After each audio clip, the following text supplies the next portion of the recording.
Dear November, I recently had a conversation with a friend about all of the places I've lived in over the years. I say that as if I've lived in cities all over the world. It's really only three. She brought up two very interesting points. Number one, the thought of settling down.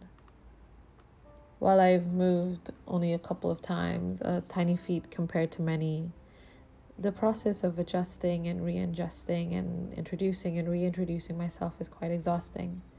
I've never gotten the right answer to the question, where are you from?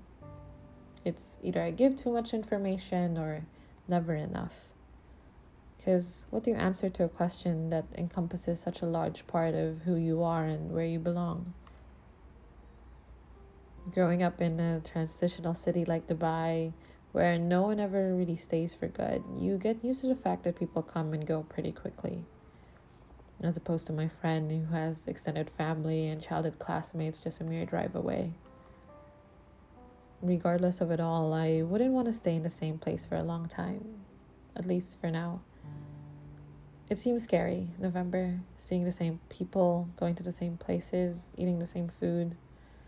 Granted, I'm only 20 and life's probably going to change a lot of things, as it always does, but I'm enjoying this ongoing process of finding where I belong and finding the people that I mesh with. Number two, friends. I have friends quite literally scattered all over the world. Even as a child, classmates would move back or move again. In the early years, there was never an effort to keep in touch, November, other than blindly accepting friend requests from people you vaguely remember passing by in the hallways. There wasn't much to it.